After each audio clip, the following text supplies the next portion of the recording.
সম্মানিতা নারীর জন্য সিকিউরিটির দরকার আছে না নাই? বডিগার্ড লাগবে কি লাগবে না? কি সম্মান ইসলাম আমাদেরকে দিল বুঝলামই না আমরা। আপনাদেরকে প্রোটেক্ট করার জন্য, আপনাদের সিকিউরিটি এনশিওর করার জন্য আল্লাহ তাআলা হিজাবের বিধান দিয়েছে। চিল্লায় পড়েন সুবহানাল্লাহ। এজন্য নারীর সম্মান, নারীর মর্যাদা রব্বুল আলামিন হিজাবের ভেতরে দিয়েছে। আবার নারীর মধ্যেও হিজাবের তারতম্য আছে না নাই? যাদের বয়স বেশি তাদের হিজাব কম, যাদের বয়স কম তাদের হিজাব বেশি। সুবহানাল্লাহ, কি ব্যালেন্স! কিন্তু রাস্তায় দেখবেন নানির হাতে হাত মোজা, নানি নাতনি, নানির হাত মোজা আছে, পা মোজা আছে, গায়ে বোরকা আছে দুইটা, সাথে ষোড়শী অষ্টাদশী তরুণী তন্নি যুবতী নাতনিটার বুকের মধ্যে কাপড় নাই, গলায় আছে ওড়না, আছে না নাই? তার মানে পুরাই উল্টা। দরকার ছিল নাতনির হাতে মোজা, পায়ে মোজা, দুইটা বোরকা। নানির গায়ে কাপড় না থাকলেও সমস্যা নাই, হালকা কাপড় পরে নানি বের হইছে, সমস্যা নাই। কোন রকম চাদর গায়ে দিয়ে নানি বের হইছে, সমস্যা নাই। কিন্তু নাতনির গায়ে বোরকার দরকার আছে না নাই? হাত মোজা, পা মোজার দরকার আছে না নাই? মা মেয়ে বের হয়েছে, মায়ের গায়ে দুই বোরকা, হাত মোজা, পা মোজা, মেয়ের গায়ে কাপড় নাই, হাফ নেকেট, আছে না নাই? নানির দিকে তাকাবে কে? উনি তো এক্সপার্ট, উনি কি ডেট শেষ। কথা বলেন, কেউ তাকাবে? তাকাবে ওই ষোড়শী অষ্টাদশী তরুণী তন্নি যুবতীর দিকে, ঠিক কি না? এজন্য ইসলাম বলে খবরদার, হেজাব ছাড়া বের হওয়া যাবে না, নেকাব ছাড়া বের হওয়া যাবে না। বিশ্বনবী বললেন, মা তারাকতু মিন বাদি আদররা আলার রিজালি মিনান নিসা, আমি চলে যাব কিন্তু আমার পরে আমার পুরুষ উম্মতদের জন্য নারীর চাইতে বড় কোনো ফিতনা আমি রেখে যাই নাই। আর বনি ইসরাইলের জামানায় সবচেয়ে বড় ফিতনা হয়েছিল নারীর ফিতনা, নারী কেলেঙ্কারি। এই জন্য নারীরা, বোনেরা, আপনাদেরকে সাবধান থাকতে হবে। নারীর ফিতনা বড় ফিতনা। নারী ভালো হলে সবচেয়ে ভালো, নারী খারাপ হলে নারীর চেয়ে খারাপ কেউ হতে পারে না।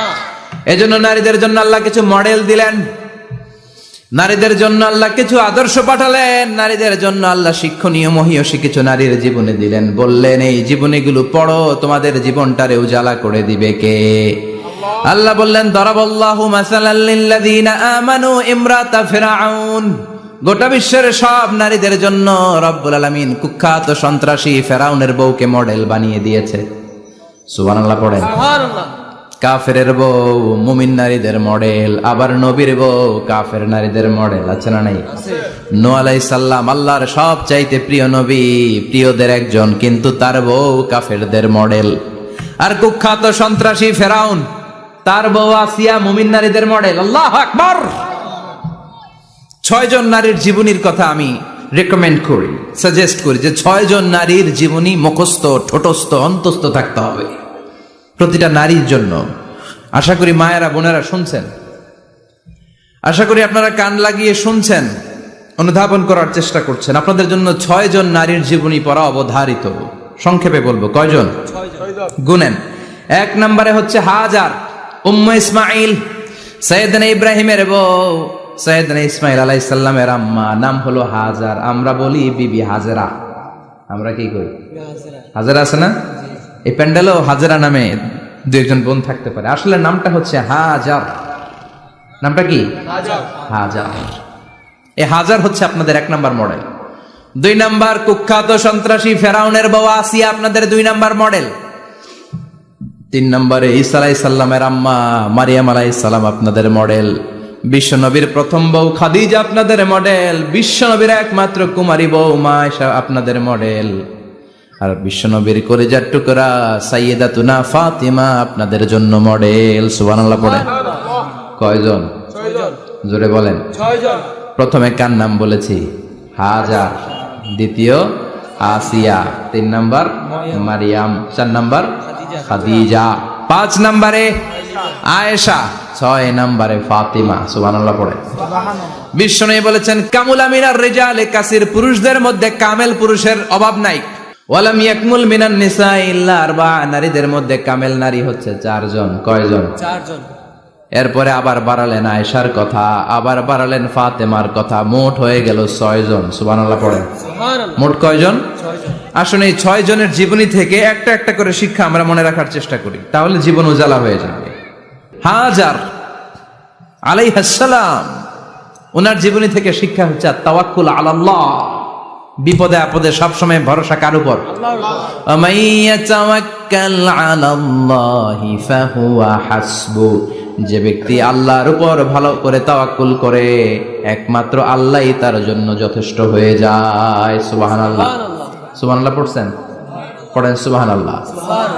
হাজার আলাইহিস সালাম, ওনার জীবনী থেকে শিক্ষা হচ্ছে আল্লাহর উপর তাওয়াক্কুল। সাইয়েদনা ইব্রাহিম আলাইহিস সালাম সাইয়্যিদাতুনা হাজারকে নিয়ে, দুধের বাচ্চা ইসমাইলকে নিয়ে মক্কার মরুজমিনের মাঝখানে রেখে আসলেন। মানুষ নাই, প্রাণী নাই, খাওয়ার পানি নাই, কোনো পশু পাখি নাই, আকাশের পাখিও নাই, কেউ নাই, একটা মাত্র পানির মশক। একটা মশকের ভেতরে সামান্য কিছু পানি।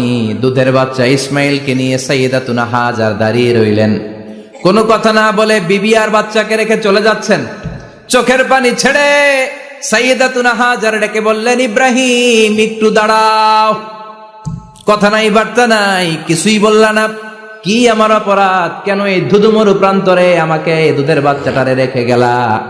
শুধু একটা কথাই জানতে চাইবো, এই যে আমাদেরকে রেখে পাষণ্ডের মতো তুমি চলে যাও, এটা কি তোমার নিজের ইচ্ছায় নাকি আল্লাহর ইচ্ছায়?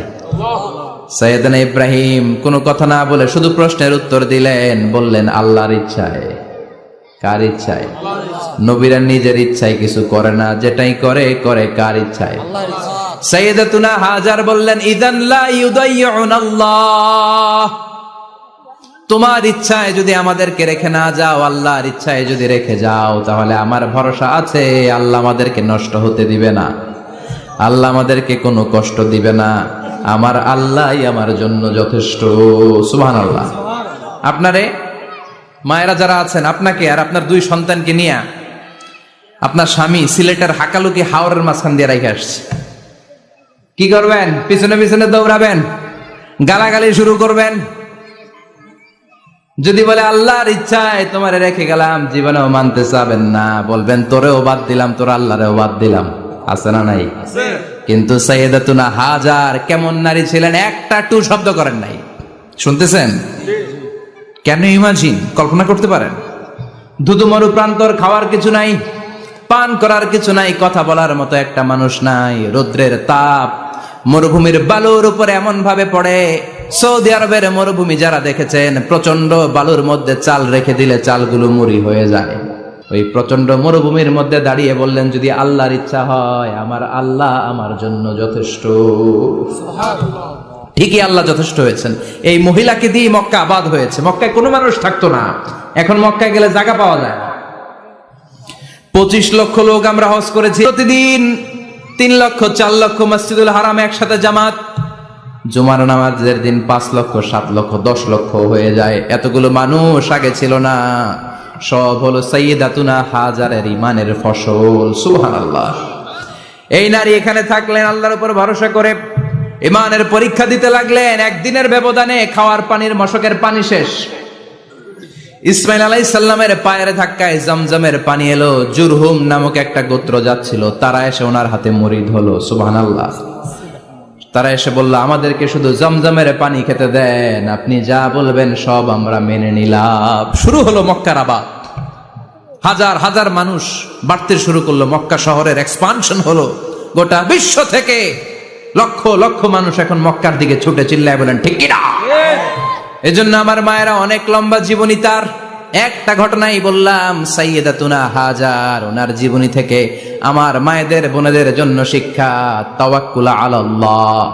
বাঁচি আর মরি, সুস্থ থাকি আর অসুস্থ থাকি, বিপদে থাকি আর যেই কোনো সমস্যায় থাকি না কেন, ভরসা করতে হবে একজনের উপর। তিনি কে? আল্লাহ। আল্লাহর উপর যে ভরসার মতো ভরসা করতে জানে, আমার আল্লাহই তার জন্য যথেষ্ট। ঠিক কিনা? তাহলে হাজার থেকে আমার বোনদের জন্য শিক্ষা হচ্ছে, তাওয়াক্কুল করব আমরা কার উপরে? ভরসা রাখবো কার উপর? না নৌকার উপর, না ধানের শীষ, নাকি লাঙ্গল, নাকি দাড়িপাল্লা? ভরসা কার উপরে? সবসময় আত-তাওয়াক্কুল আলাল্লাহ, আল্লাহর উপর ভরসা করতে হবে আমার মায়েরা, আমার বোনেরা। 2 নম্বরে বলেছি কার কথা? আসিয়া রাদিয়াল্লাহু তাআলা আনহা আলাইহাস সালাম, ফেরাউনের স্ত্রী। এই মহিলা অনেক দামি মহিলা।